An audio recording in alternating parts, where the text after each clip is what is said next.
हाँ जी, good evening my dear students, good evening to all of you. Welcome to a new lecture chemical bonding part 10। So I am Deepak Tak. रासायनिक विज्ञान की इस कक्षा में आपका हार्दिक अभिनंदन करता हूँ। सो कम टू द लेक्चर 10, जिसमें आज हम बात करने वाले हैं। लास्ट टाइम हमने हाइब्रिडाइजेशन की बात की थी, आज भी उसी की बात करने वाले हैं। लेकिन एक बात याद रखना कि आज हम जो हाइब्रिडाइजेशन करने वाले हैं उसमें हम डी ऑर्बिटल्स को इन्वॉल्व करेंगे। किसको इन्वॉल्व करने वाले हैं? डी ऑर्बिटल्स को। डी ऑर्बिटल्स आपको पता है कितने होते हैं? 5।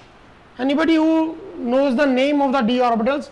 हमारे पास डी के 5 ऑर्बिटल होते हैं, D X Y, D Y Z, D Z X, और ये वाला कौन सा? D X square to Y square, and the last is D Z square. ये हमारे 5 डी ऑर्बिटल्स होते हैं। इनको हमने मिक्स करवाना है एस और पी के साथ। जब एस और पी के साथ हम इनको मिक्स करवाएंगे, यू विल सी, आप देखोगे कि कैसे वो हाइब्रिडाइज होते हैं, मिक्स होते हैं। This phenomena, this process is called hybridization. और आपको तो मैंने कल भी बताया था, हाइब्रिडाइजेशन एक ऐसा प्रोसेस है, एक ऐसा फिनोमिना है जिसमें हम ऑर्बिटल्स को इंटरमिक्स करते हैं और नए ऑर्बिटल्स बनाते हैं, जिनकी क्या सेम होती है? Energy and shape of equivalent energy and equivalent shape. That orbitals are called hybrid orbital, and this phenomenon is called hybridization. So heading डालो, आज मैं करवाने वाला हूं आपको hybridization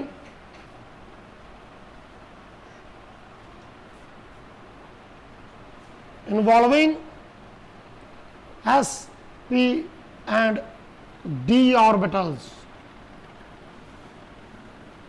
किसकी बात हो रही है? एस पी की तो कल हमने कर ही ली है, आज हम किसकी बात करने वाले हैं? डी वाले की। सो सबसे पहला केस ये सुन लो क्या, that is sp3d, that is sp3d। इसको कहीं D1 भी बोलते हैं, sp3d1 भी बोलते हैं। चाहे D1 लिखो चाहे ना लिखो, one of the same thing. अगर आप लिखोगे तब भी सही है, नहीं लिखोगे तब भी अंडरस्टूड है कि उसकी जो है वो वन ही डी, एक ही डी का ऑर्बिटल हो, हमने इंटरमिक्स करवाया है। अब देखो, एस के कितने ऑर्बिटल मिक्स करवाऊंगा मैं? 1। पी के कितने? 3, और डी का एक ऑर्बिटल। अब ये बात सुनने वाली है ना, ये मेंटोस लाइफ। पहले तो हम लाइफ थी ना, अब ये है मेंटोस लाइफ। डी के 5 में से कौन सा ऑर्बिटल है जो इंटरमिक्स हो जाता है एस और पी के साथ? नो, यही तो है मेंटोस लाइफ। नो, ओनली, मैं रेड कलर से बताता हूं, only D Z square, only dz square is overlapping or mixing with s और p orbitals। s और p का तो कोई झगड़ा ही नहीं है, जैसे मर्जी मिक्स कर लो उनको। लेकिन जब आपने s और p के साथ एक d वाला ऑर्बिटल लेके आना, एक d वाला, तो कौन सा वाला आना है? वो dz square, dz square। ये आपको कभी भूलना नहीं चाहिए, ये आम पेट क्वेश्चन आता है उसमें, JEE में और नीट के पेपर में, कि sp3 हाइब्रिडाइजेशन में डी कौन सा ऑर्बिटल है।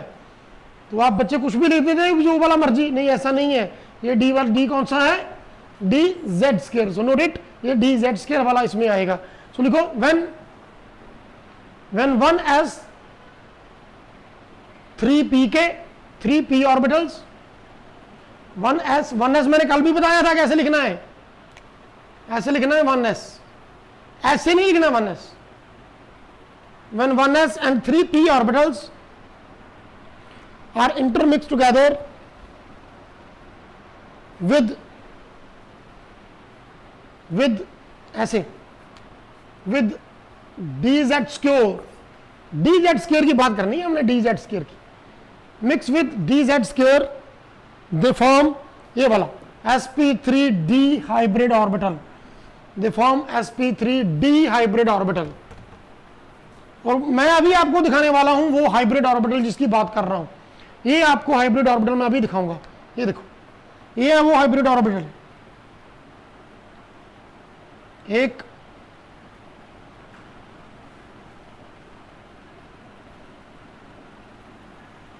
2, 3, 4, 5। तो ये 5 हैं, 5 ऑर्बिटल हाइब्रिड हो गए। तो हमारे मिक्स कितने हुए? एक डी का, 3 पी के, एक एस के। 5 ऑर्बिटल मिक्स हुए और पांचों ऑर्बिटल मिक्स करने के बाद ये वाला मेरे पास क्या बन के आ गया, ये वाला मेरे पास क्या बन के आ गया, hybrid orbital. And this is called, इसकी शेप क्या है, इसकी ज्योमेट्री क्या है, ट्राइगोनल बाइपिरामिडल, क्योंकि ये तीनों ट्रायंगल की शेप में है। अब दो वाले क्या है उसके ऊपर, तो ये शेप निकल के क्या क्या बनती है, ट्रायगोनल बाइपिरामिडल। सो नोट कर लो ज्योमेट्री, ट्रायगोनल बाइपिरामिडल। तो हमने क्या सीखा, क्या सीखे मुन्ना, कि डी का कौन सा, डी जेड स्क्वायर। अब वो क्यों, बाकी क्यों नहीं, ये ऑर्बिटल सिमेट्री की बात है, ये और दिल से दिल की बात है ना, जो इंटरमिक्स होना चाहता है वही होगा, जो नहीं होना चाहता नहीं होगा। तो ये ऑर्बिटल से ऑर्बिटल की बात है, ऑर्बिटल से ऑर्बिटल तक है ना, ऑर्बिटल से ऑर्बिटल तक, एस से पी से कहां तक, डी तक। तो ये आपका बन गया sp3d हाइब्रिडाइजेशन। अब जल्दी से नोट कर लो इसकी example, shape is trigonal bipyramidal. जल्दी से नोट कर लो इसकी एग्जांपल। आज मैंने एक और भी आपको एक बड़ा इंपॉर्टेंट क्वेश्चन करवाना है। एग्जांपल इसकी आ गई आपकी phosphorus pentachloride.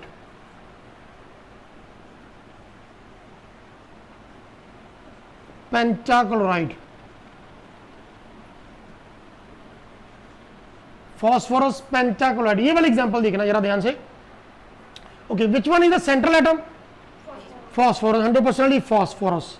Atomic number is 15 with configuration 1s2, 2s2, 2p6, यहाँ पर 10 फुल हो गए। आगे 3s2 और 3p3। So this is the outermost electronic configuration।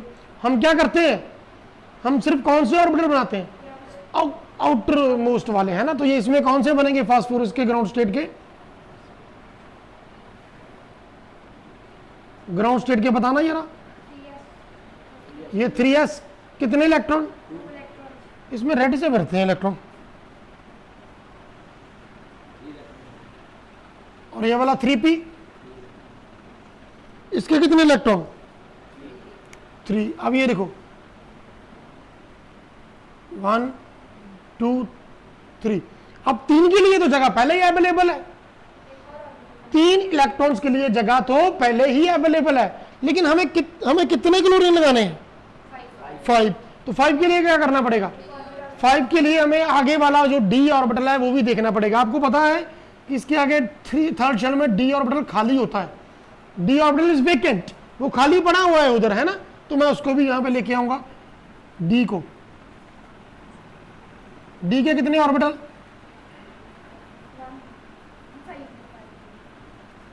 अब क्या होगा, अब एक्साइटेड स्टेट में एक इलेक्ट्रॉन इधर से जाएगा, जंप करके कहां चला जाएगा, डी में। ये बताना मेरे को वो इलेक्ट्रॉन कहां से जाएगा, 3s में से, है ना। नहीं, सभी बच्चे ऐसे ही सोचते हैं कि वो 3s में से जाएगा, नहीं, that means goes from p orbital to d orbital, और s का b में आ जाएगा। जो एक्चुअल रियलिटी है ना उसको समझो ना, s का इलेक्ट्रॉन p में चला जाएगा उसकी जगह लेने के लिए, लेकिन d में किसका इलेक्ट्रॉन जाएगा, क्योंकि यार देखो ये छोटा बच्चा है ना, नन्ना मुन्ना, इतनी बड़ी छलांग नहीं लगा सकता, तो वो क्या करेगा, ये वाला चला जाएगा, और उसकी जगह कौन ले लेगा, वो तो एस वाला नहीं लेंगे ना, फिर तो दोनों की स्पिन क्या हो जाएगी, फिर क्लॉकवाइज। तो ये बात थोड़ी नोट करने वाली है। एक्चुअल में क्या होता है, एक्चुअल में 3D में एस से इलेक्ट्रॉन नहीं जाता, तो किससे जाता है, पी में से। तो इसको हम बोलते हैं फॉरबिडन ट्रांजिशन। एक रूल आता है लेपोटे फॉरबिडन ट्रांजिशंस, तो ये उसी के अकॉर्डिंगली है, कौन सी ट्रांजिशन होनी है कौन सी नहीं है डी में, ये फिर कभी बताएंगे आपको डिटेल में। ये बीएससी लेवल का क्वेश्चन है, तो ये नीट का जब जेई की जब प्रिपरेशन करवाऊंगा ना मैं, तो तब आपको ये करवाऊंगा लेपोटे, राइट। अब देखो phosphorus in the excited state, phosphorus in the excited state, ये देखो क्या हो गया,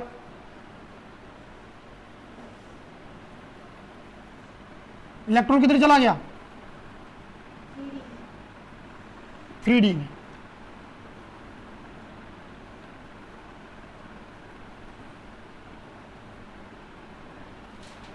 ये वाला 3s, ये वाला 3p और ये इधर वाला 3d। अब सारे क्या हो गए, पांचों के पांचों अनपेड। टावर नाल छड़ा मुंडा, टावर नाल छड़ा, है ना। तो ये सारे अनपेड है। अब क्या होगा देखो, लास्ट यहां पे क्या होने वाला है, बॉन्डिंग होने वाली है। क्या होने वाली है, बॉन्डिंग होने वाली है। ये हम है, ये हमारा बोर्ड है और ये बॉन्डिंग हो रही है, ठीक है, और ये बॉन्डिंग हो रही है। यहां भी इलेक्ट्रॉन मैंने ब्लैक से ही भर दिए।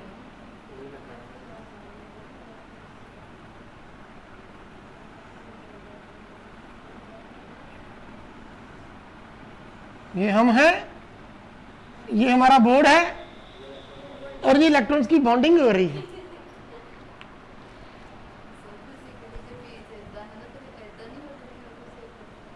हाँ, अरे वाह मुन्ना, सही पकड़े हैं। बताता हूं उसका रीजन, अभी बताता हूं। अभी उस पे बात आता हूं, पहले ये कर लो थोड़ा सा।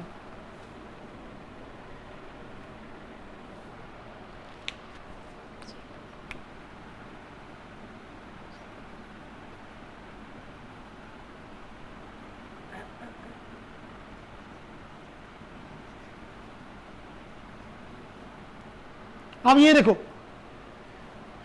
ये देखो, ये एक इलेक्ट्रॉन फास्फोरस का, दूसरा किसका, क्लोरीन का। ये वाला फास्फोरस का, ये वाला क्लोरीन का, ये वाला फिर फास्फोरस का, ये वाला।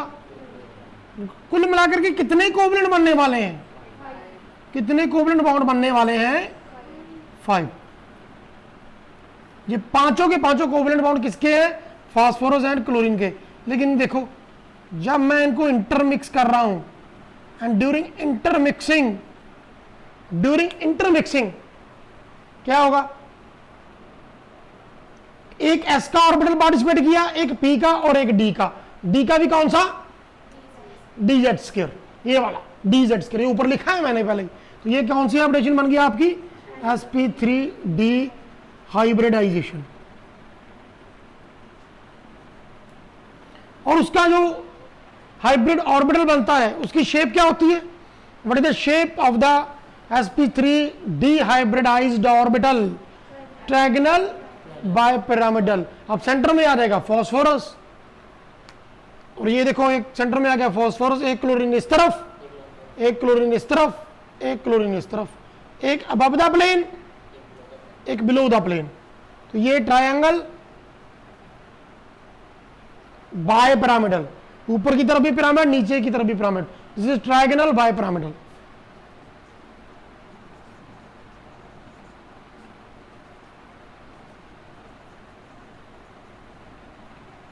लो, अब हमें एक बहुत ही इंपॉर्टेंट क्वेश्चन पूछा गया है कि सर आप बोल रहे हो कि इलेक्ट्रॉन पी में से डी में चला जाएगा, तो उसकी स्पिन तो पहले ही क्लॉकवाइज है, जब वो उधर जाएगा तो उधर जाके एंटी क्लॉकवाइज नहीं हो जाएगा।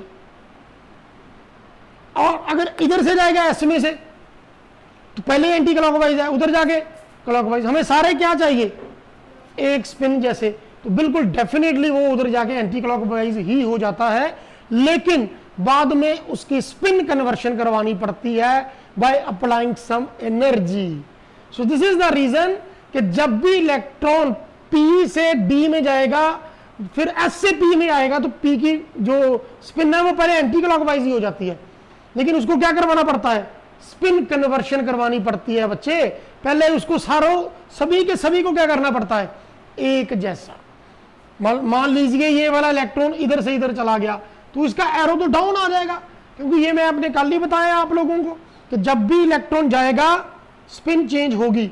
अगर ये वाला गया तो ये तो हो जाएगा स्पिन सीधी, इसकी तो उल्टी हो जाएगी स्पिन, तो पहले उसकी स्पिन कन्वर्शन करवानी पड़ती है। तो इसीलिए जब भी sp3d वाली हाइब्रिडेशन करवाओ, some of the energy is wasted, some of the energy is wasted in spin conversion, otherwise no spin conversion is takes place in sp, sp2 and sp3, क्योंकि d तो आया ही नहीं वहां पर। जब भी d आता है तो एक्स्ट्रा एनर्जी किसमें वेस्ट हो जाती है, स्पिन कन्वर्शन करवाने में। वेरी गुड क्वेश्चन, एंड ये वो वाला क्वेश्चन है जो आम लोगों की समझ से बहुत बाहर है। तो वहां मैंने आप लोगों को बता दिया, ये वो वाला कंसेप्ट है जिसको हम इग्नोर कर देते हैं, but we can not ignore. जब रियलिटी में हाइब्रिडाइजेशन होती है ना तो एनर्जी लॉस हो जाती है, एनर्जी बी वाले में ज्यादा लॉस हो जाती है। क्यों? एक्स्ट्रा एनर्जी किसमें वेस्ट हो गई? उसको मनाने में, उसकी मिन्नतें करने में, ठीक है ना, उसको मनाने में, उसकी स्पिन चेंज करने में कि बाकी सारे देखो यार क्लॉकवाइज है, तू भी क्लॉकवाइज हो जा, तो उसको स्पिन कन्वर्शन करवानी पड़ती है। That is called spin conversion energy, right. तो ये हमारा क्या बन गया? sp3d। अब बारी आएगी sp3d2 जिसमें d के दो ऑर्बिटल पार्टिसिपेट करेंगे। अब आपको तो पता ही होगा, पता चल ही गया होगा कि d के कौन से दो पार्टिसिपेट करने वाले हैं। d के 5 ऑर्बिटल में से कौन से दो पार्टिसिपेट करने वाले हैं? सो dz² and dx² and y²। So d2 में ये दोनों वाले ऑर्बिटल, ये दोनों ऑर्बिटल पार्टिसिपेट करते हैं, तब जाके हाइब्रिडाइजेशन होती है। इसका कोई भी ऑर्बिटल ले जाओ तो वो हाइब्रिडाइज नहीं होएगा, नहीं मानेगा, वो बोलेगा नो, मैंने तो नहीं होना इंटरमिक्स, मैंने तो नहीं इंटरमिक्सिंग करनी। अगर वो नहीं मानेगा तो इंटरमिक्सिंग नहीं होगी, हाइब्रिडाइजेशन नहीं होगी। सो क्या सीखा हमने? sp3d2 में कौन से d orbital? dx² to y² वाला, और दूसरा वाला ये dz², और ये वाला dx², ये वाला, ये दोनों मिक्स होंगे ना उसमें। तो चलो जल्दी से हेडिंग डाल लो, sp3d2 दोज, और सॉरी लिखो, when 1s 3p, when 1s 3p and ऐसे लिखना, and dx² to y², comma dz², ये दोनों वाले, ये दोनों, when 1s 3p and dx² to y² and dz²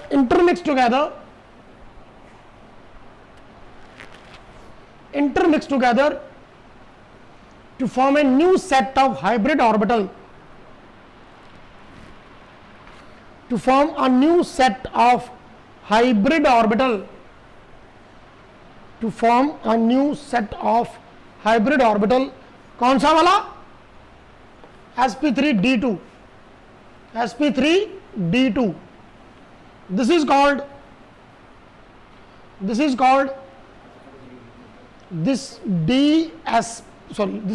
sp3d2 hybridization, sp3d2 hybridization। मेरे बच्चे एक मैं और बात बताना चाहता हूं आपको, कई बार sp3 तो ठीक है, d2 आगे लिखा होता है, sp3 तो ठीक है, कई बार d2 आगे लिखा होता है, तो ये वाले भी सेम ज्योमेट्री बनाते हैं जो sp3d2 बनाता है, लेकिन ये वाले को हम बोलते हैं, ध्यान से सुन लेना, ये भी बड़ा नीट का और जेई का इंपॉर्टेंट क्वेश्चन है कि sp3d2 और d2 sp3 में क्या फर्क है। ये वाले होते हैं आउटर ऑर्बिटल कॉम्प्लेक्स, ये वाले होते हैं इनर ऑर्बिटल कॉम्प्लेक्स। डी पहले आ गया ना, डी अंदर वाला आ गया, अगर अंदर वाला डी आ गया तो ये हो गया d2 sp3, अगर बाहर वाला आ गया तो फिर ये क्या बन गया? sp3d2। तो ये हमारे आउटर ऑर्बिटल कॉम्प्लेक्स होते हैं, ये वाले इनर ऑर्बिटल कॉम्प्लेक्स होते हैं। नोट कर लो, इसको लिख लो। Sometimes d2 sp3 hybridization is formed, d2 sp3, d की पावर 2 s अकेला, p की power 3, d2 sp3 hybridization is formed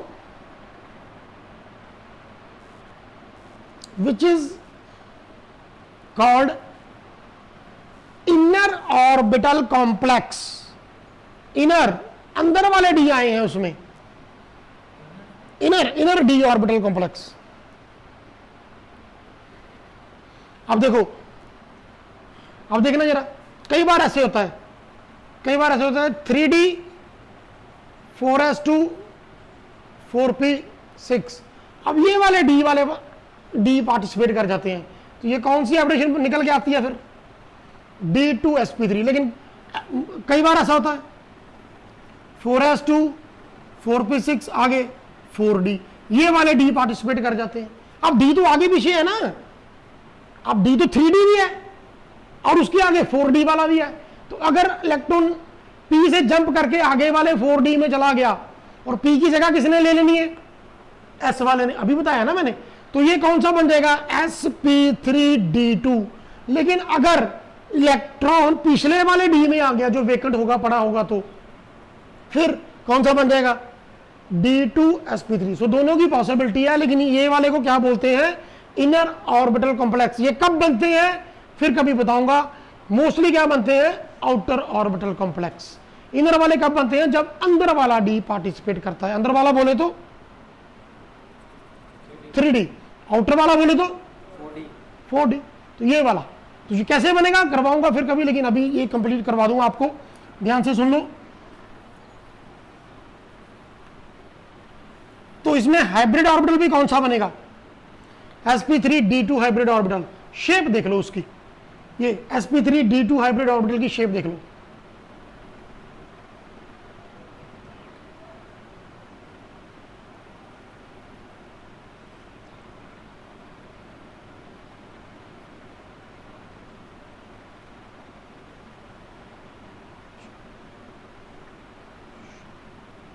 ये तो इसकी शेप होती है ऑक्टाहेड्रल।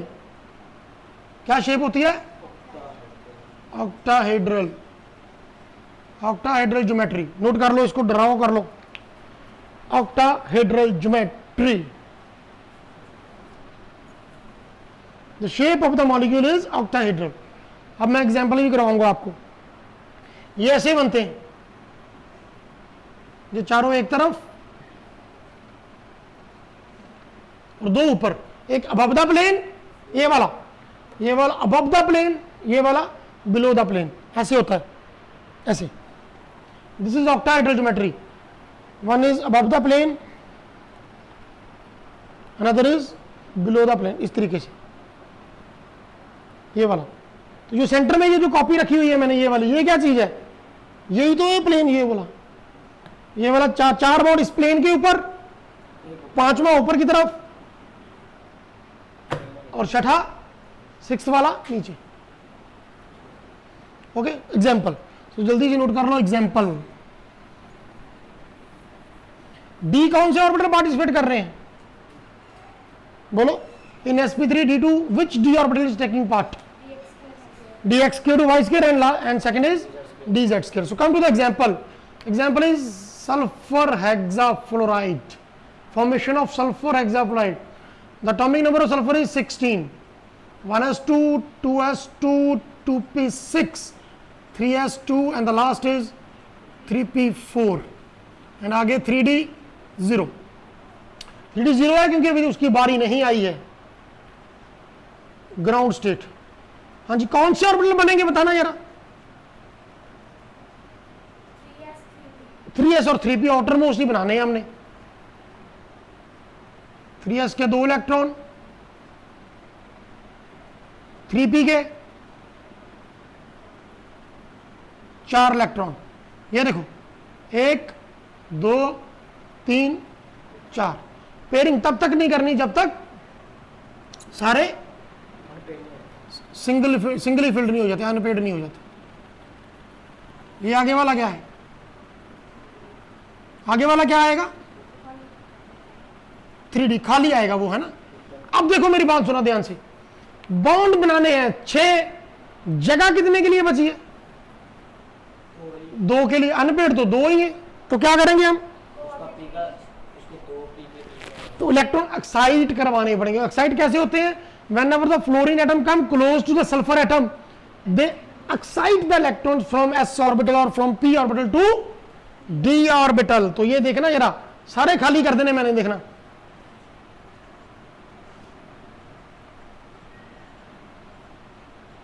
s को एक्साइटेड स्टेट में देखो, ये 3s, एक रह गया,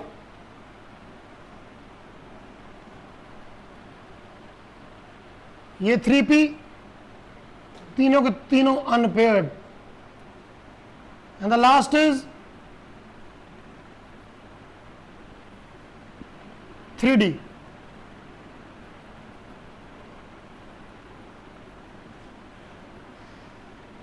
ये चला गया इधर डी में। डी में कौन सा इलेक्ट्रॉन गया? पी का इलेक्ट्रॉन डी में चला गया, और ये वाला एस का आगे पी में चला जाएगा, राइट। अब देखो कितने इलेक्ट्रॉन हो गए, अनपेड कितने हो गए, देखो 1 2 3 4 5, एक और जाएगा 6, एक और जाएगा 6 हो जाएंगे ना। ये वाला अगर ये वाला गया तो 4 अनपेड, ये वाला भी चला गया तो 4 और 2 6 अनपेड। अब देखो SF6 बॉन्डिंग होने वाली है, ये सल्फर है, ये फ्लोरीन है, और ये हमारी बॉन्डिंग होने वाली है।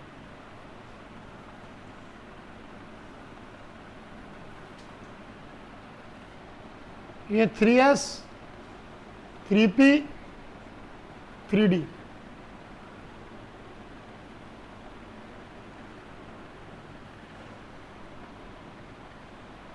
लो एक इलेक्ट्रॉन सल्फर का, दूसरा फ्लोरीन का, कुल मिलाकर कितने कोवलेंट बॉन्ड बने? 6। किस किस के बीच? Sulphur fluorine, sulphur fluorine.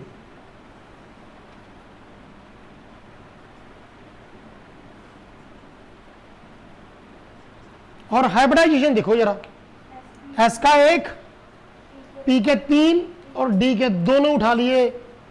कौन कौन से? हाँ, dx2y2 वाला और dz2 वाला। sp3d2 hybridisation.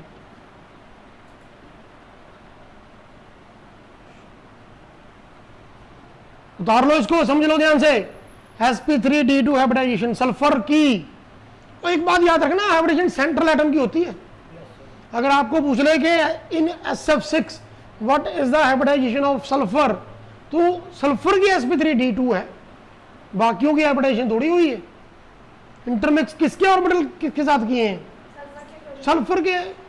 No no no no, किसके ऑर्बिटल किसके साथ मिक्स किए हैं? सल्फर के ऑर्बिटल सल्फर के साथ। ये S किसका है? ये P किसका है? ये D किसका है? तो किसके साथ मिक्स हुए हैं? अपने आप में। तो इसमें किसी कहीं भी P का ऑर्बिटल, फ्लोरीन का ऑर्बिटल आया, उसका तो इलेक्ट्रॉन आया, उसका तो इलेक्ट्रॉन आया, उसका कोई ऑर्बिटल थोड़े ना आया। तो फिर ये बात याद रखना, जब भी हाइब्रिडाइजेशन होती है किसकी होती है? सेंट्रल एटम की, राइट, सेंट्रल एटम की। तो ये क्या बनेगी शेप? ऑक्टाहाइड्रल। सेंटर में सल्फर, ये fluorine, 2 fluorine, 3 fluorine, 4 fluorine, 5 fluorine, 6 fluorine.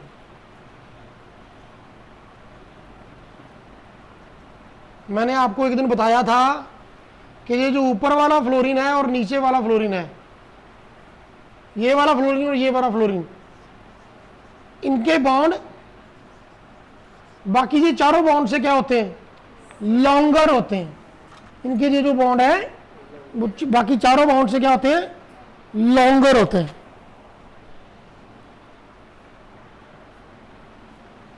Right. अब इसका रीजन समझ लो, उस दिन तो मैंने नहीं बताया था, आज बता देता हूं।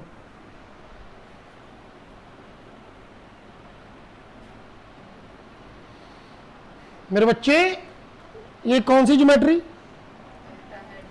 कुल मिलाकर के कितने बॉन्ड? 6 के 6 कोवलेंट बॉन्ड, 4 एक प्लेन पे, एक अबव द प्लेन, एक बिलो द प्लेन। और जो अबव द प्लेन और बिलो द प्लेन है, उनकी बाउंड लेंथ लॉन्गर होती है। उनकी बाउंड लेंथ, अब समझो क्यों होती है, ये ध्यान से सुनना जरा। एक कॉपी पढ़ाना जरा, ये वाली पढ़ो। लुक एट दिस, ये देखो, this is your octahedral geometry. ये प्लेन, ये वाला प्लेन, जिसके ऊपर कितने बाउंड है? 4। एक इस तरफ, दूसरा इस तरफ, तीसरा इस तरफ, चौथा इस तरफ। ये वाले चारों जो मैंने ऐसे बनाए हैं ना, असल में ये ऐसे हैं। तो एक बाउंड ऊपर, एक बाउंड नीचे। अब मेरी बात सुनना ध्यान से, ये वाला बॉन्ड और ये वाला बॉन्ड ये ऐसे बने हुए हैं, इस तरह से दिख रहे हैं आपको? इस तरह से ऐसे दिख रहे हैं, लेकिन है तो ऐसे ना वो।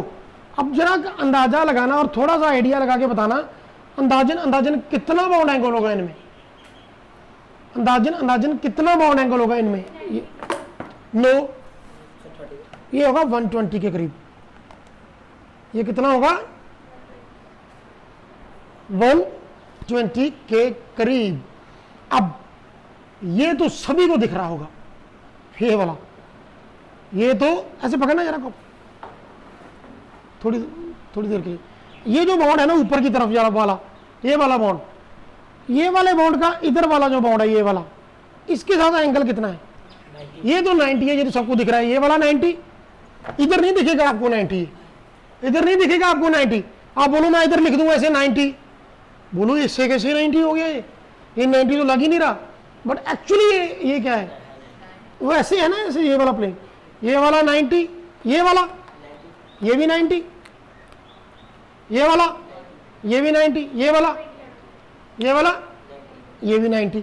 अब ये वाला 120, ये वाला 120, ये वाला 120, ये वाला 120। अब चार बाउंड कितने एंगल पे रिपेल कर रहे हैं? 90 डिग्री पे। तो बाउंड एंगल जितना कम होगा उतने वो बाउंड पेयर क्लोज होंगे। याद करो VS EPR theory, lone pair repulsion सबसे ज्यादा, उससे कम लोन पेयर, बाउंड पेयर उससे कम।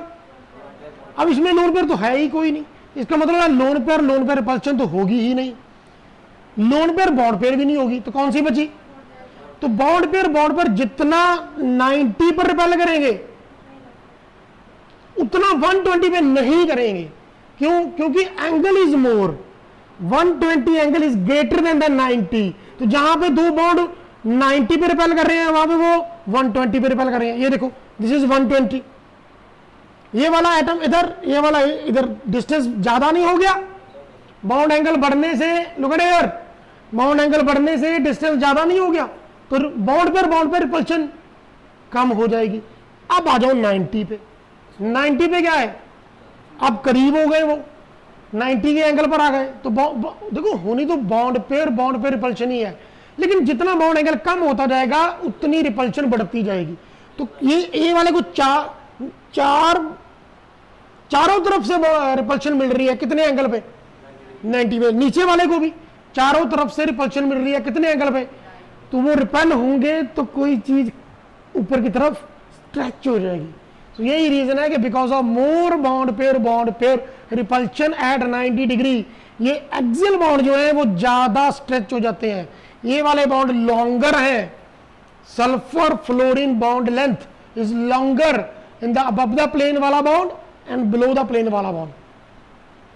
समझ में आ रहा है कुछ? दिस इज द रीजन, ये इसलिए मैंने उस दिन आपको बताया था। Right, now come to the third example. Third example अभी करवाते हैं आपको sp3d3। हाँ जी बच्चों, आ जाओ, अभी लास्ट हमारा ये केस बच गया sp3d3 वाला।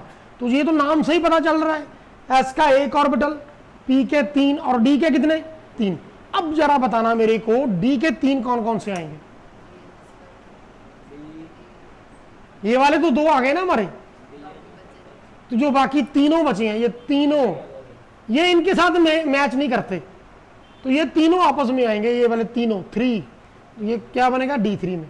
तो जब भी sp3d3 होता है तो ना dz² पार्टिसिपेट करता है, ना ही dx² माइनस y² पार्टिसिपेट करता है। कौन सा पार्टिसिपेट करता है?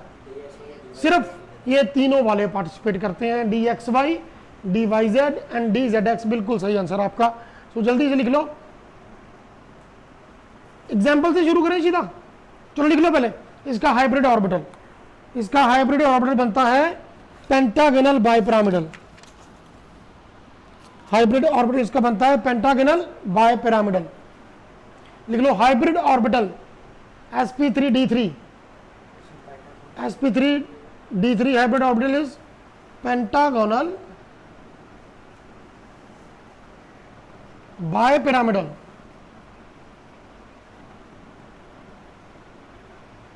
Pentagonal bipyramidal, right. तो ये बनेगा इसका एग्जाम्पल। देखते हैं IF7 iodine hepta fluoride, iodine hepta fluoride, ये वाला आयोडीन है। आयोडीन की आउटर मोस्ट कॉन्फ़िगरेशन होती है 5s2 5p5, 5s2 5p5। तो ये देखना जरा, iodine in the ground state,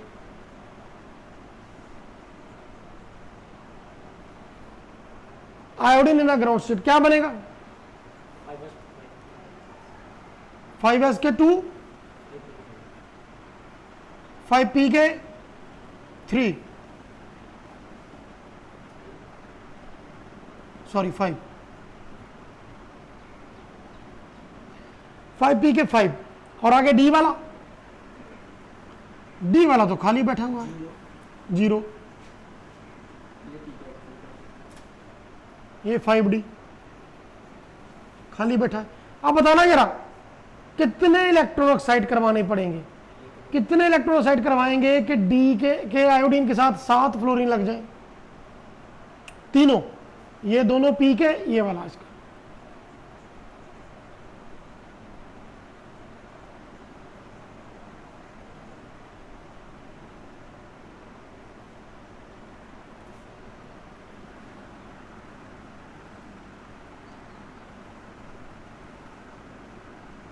पहले जगह बनानी पड़ती है फिर बॉन्ड बनते हैं। जगह बना लो ना पहले, बिल्कुल।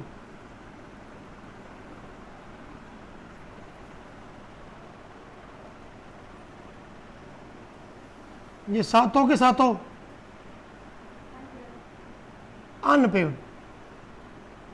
और ये मत भूलना कभी भी कि डी के तीनों ऑर्बिटल कौन से हैं? हाँ, D X Y, D Y Z, D Z X. अब बॉन्डिंग बनेगी iodine hepta fluoride.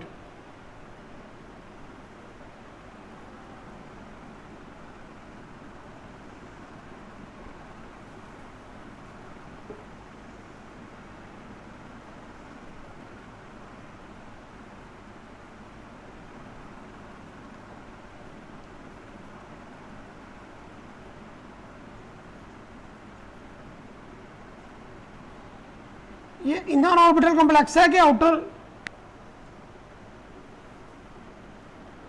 Inner orbital compound है कि आउटर ऑर्बिटल?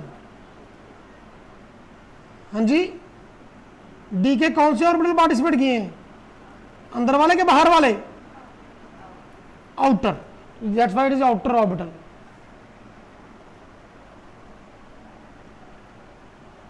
और याद रखना पूरी दुनिया में एक यही वाला कंपाउंड है बस जो sp3d3 हाइब्रिडाइजेशन शो करता है, IF7 ओनली। पूरी दुनिया में, पूरे वर्ल्ड में यही एक इकलौता कंपाउंड है। और भी हैं, बड़े एक्सेप्शनल हैं, लेकिन मोस्ट कॉमनली ये शो कर देता है, that is sp3d3 hybridisation.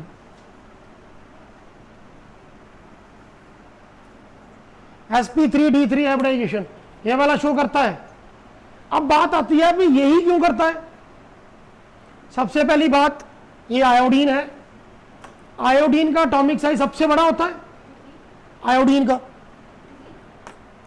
Because on moving downward the group iodine का एटॉमिक साइज बढ़ जाता है, लास्ट में है वो। तो साथ में लगा भी कौन दिया? देखो, fluorine is the most electronegative element. जो सबसे ज्यादा इलेक्ट्रोनेगेटिव एलिमेंट है वो आयोडीन के इलेक्ट्रॉन को ऑक्साइड करवा के आगे ले ही जाता है। तो ये पेपर में अक्सर क्वेश्चन आ जाता है कि IF7 तो एग्जिस्ट करता है, ICl7 का भी एग्जिस्ट नहीं करता। क्यों नहीं करता? Because chlorine is more electronegative. Fluorine is more electronegative, yes बिल्कुल सही बोल रहे हो, fluorine is more electronegative than chlorine. Shape क्या बनेगी इसकी? ये देखो, ऐसे बनानी है आयोडीन 1 2 3 4 5, ये वाला 6, ये वाला 7। पहले ये बनाना आपने, पेंटागोनल बनानी पहले आपने।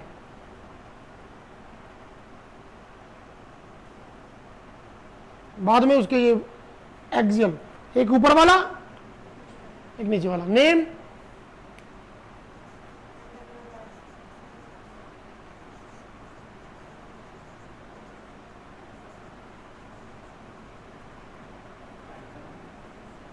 Pentagonal bipyramidal, pentagonal bipyramidal, ये वाला बनेगा, ड्रॉ कर लो अच्छे से। तो ये हमने क्या पढ़ा, ये हमने हाइब्रिडाइजेशन की बात की। हाइब्रिडाइजेशन में हम क्या करते हैं, हम ऑर्बिटल्स को इंटरमिक्स करते हैं, जिसमें एस का, पी का और डी का ऑर्बिटल इंटरमिक्स करवाने से हमें नए हाइब्रिड ऑर्बिटल मिलते हैं of equivalent energy and equivalent shape.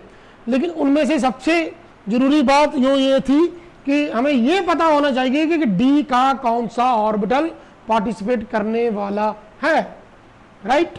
अगर sp3d है तो dz² करेगा, अगर sp3d2 है तो dx² माइनस y² और dz² दोनों करेंगे, और अगर sp3d3 है तो ये तीनों पार्टिसिपेट करेंगे, ये तीनों इसमें पार्टिसिपेट करेंगे। नोट कर लो इसको, ठीक है, ध्यान से note it. It's all about hybridization, यो आज हमने कर लिया है। So we have learned sp, sp2, sp3, sp3d and the last is sp3d2, d3, right. तो ये आज हमने हाइब्रिडाइजेशन के बारे में पढ़ा है। कल कुछ बड़ा इंपॉर्टेंट क्वेश्चन मैंने आपको करवाने हैं, मीथेन, इथेन, इथीन और इथाइन, जिसको हम बोलते हैं organic chemistry hydrocarbons, alkane, alkyne, alkyne, उनके अंदर कार्बन की हाइब्रिडाइजेशन क्या होती है, ये हमने कल डिस्कस करना है। Till then okay, bye bye. So channel को लाइक करें, सब्सक्राइब करें, शेयर करें एंड कमेंट करते रहें, उससे ऑक्सीजन मिलती रहेगी। And touch on the bell icon. Thank you so much. Meet you tomorrow with lecture number 11. Okay, bye students.